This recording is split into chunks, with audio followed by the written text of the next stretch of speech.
All right, all right. I've made my video return to the Patreon. Today, since I've been fucking absolutely murking fucking player props, go right back to it. So, did some study, some research, so it's called, and gonna go through the games and the spots that I like. So, bear with me, just trying to um not have to repeat myself a bunch of times. And then I will release the max play of the day. So, yeah. All right. Well, we'll start at the top. Guys that I really like right now. Obviously, Tim Anderson. In 11 games, he has 9 out of 11. 9 games out of 11 with singles, 8 out of 11 with 2 bases or more, 8 out of 11 with a run scored. He does have a 579 average and 19 at bats against the pitcher J Happ, but it is important to know that he does strike out a whole bunch. Still, very good looking player and one of the best all around numbers. To add on to it, he's hitting 345 in May with 14 singles in 13 games. So definitely for a single prop and for extra for 1.5 bases, definitely like that. Going to Atlanta, Ozzy Albus. So Ozzy obviously is on a hitting streak. Unfortunately, out of those 8 games, only one has been with more than one hit. He's had singles in 5 out of 8 games. He's had 2 bases or more in 4 out of 8, and he scored a run in 3 out of 8. To me, Ozzy is a hit or miss guy. Probably going to leave him off because I'd like to take him as a single. I would probably split up a single and actually, I would take a single for a half unit. I'd take take a single for a full unit, and a double for a half unit. Considering that he does have 4 extra base hits in this hitting streak. What's going on, Clint? You are going to get your cupcake, my friend. You will get your cupcake. I love cupcakes, and you love cupcakes. Let's get the fucking cupcakes.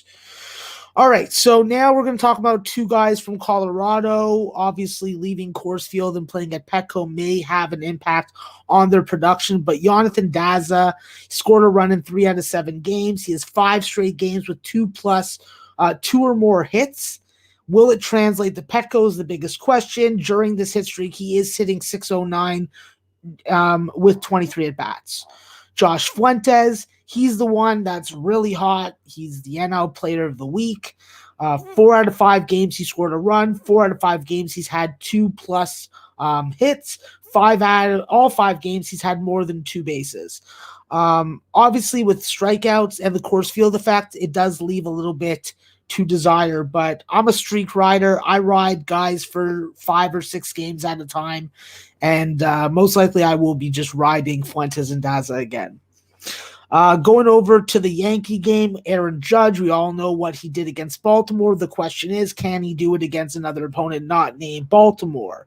With Lyles on the mound, obviously there isn't a lot of batter-pitcher recognition. I think that favors Aaron Judge just because of how big he is and how much he covers the plate. I think that when you look at the numbers, he scored a run in 5 out of 7 games. He scored a single in 6 out of 7. He has a home run in 4 out of his last 6. And in May, he's averaging 340, and he's had 6 out of 7 games with 2 or more bases. So Aaron Judge is a very good-looking candidate for the max play of the day. Robbie Grossman, on the other hand, of the Detroit Tigers, batting leadoff has been fantastic. He's had 7 straight games with 2 or more bases. He's had 5 extra base hits in that course of time, and he scored 4 out of 7, scored runs in 4 out of 7 games. So I think that definitely has some value. The question is, can he do it against Kikuchi in Seattle? So with that being a 10 o'clock game, I obviously have a lot of time to work my magic on it. But I'll say this. There isn't a lot of guys on this card today that I feel as strongly as I do about freaking Robbie Grossman. I think that this is a guy that's doing just some work. He's hitting 313 in May. He's consistent, you know. He's not a guy that hit fucking 350 last month, is now hitting 244. Trent Grisham of San Diego. Obviously, with all the injuries, he's been able to step up. He is a single in 5 out of 7 games, a 302 average in May. And the only issue with him is he's usually a 4 or 5 at bat guy to cash. So if he gets 4 or 5 at bats, I do think that one of those at bats will be a single. So I will be looking at Grisham in San Diego. Then in the White Sox game, obviously I got to look at Yoan Moncada. He is on the hitting streak, but you know what? There's too many Ks and walks. You know, you're really holding your breath every time that he's up at the plate because you're not really sure if you're going to get what you need. He has hit a single in 4 out of 6 games, but not my favorite on the board. One of my favorites on the board is obviously Max Muncy with 4 out of 5 runs. 4 to 5 games he scored a run. 4 to 5 games he scored 2 or more bases. 4 to 5 games he's had a single. He's more aggressive right now at the plate. He's a 333 average in May. Sounds good to me. So with Kinner Khalifa of Texas, listen, last 5 games he has 5 singles. 375 average in May, but he's only hitting 143 against Gerrit Cole. So I'll be getting on him, but definitely a little more tumultuous. Another guy that's definitely low on the totem pole that you really have to fucking know your fucking guys to figure out. Ender Inciarte. I'm probably butchering the name. He's a low man in the totem pole for the Atlanta Braves. He's on a 5-game hitting streak. He has 5 singles. He is a low K, low walk type of guy. So he is getting on base and he is putting the barrel on the ball. So nothing worse than having a guy in a single prop and he gets walked and strikes out a bunch of times. In the San Fran game, which is starting up soon, I like 2 guys. Brandon Crawford. He's been hitting singles. He's been fucking getting 2 or more bases. He's been scoring runs. He's hitting 344 in May, 11 hits and 32 at bats. It's a good fucking ratio for me, in my opinion. But I think that the biggest crown jewel in that game coming up at 6:30 is Buster Posey. Listen, he's hitting 382 on the season. He's hitting 429 this month. He has 12 hits and 28 bats, and he's a single fucking machine. So Buster Posey almost made the max play of the day. He was almost it, you know. I'm going to have a fucking chunk of change on him, larger than my standard unit play. But, yeah, Buster is fucking for real. Busted what it is right now. And they moved him up to the 2 hole, so we'll see how effective he is there and what kind of pitches he does get. All right, some other guys that I'm interested in. Obviously, with Atlanta, it is a difficult pitching matchup against Taijuan Walker, but with Freddie Freeman, he's 4 for 5. I like a couple guys in Minnesota, Chicago. I like Luis Arias, the second baseman. He's hitting 275 on the season. Just seems to be able to fucking get a timely hit when you need a timely hit. And I've needed timely hits, and he's provided. So if I see him at over half a base, even if it's juiced to like minus 160, I do think that it provides some value. Hard to deny the numbers that Nelly Cruz has put up. We've already talked ad nauseum about them, so pass on that.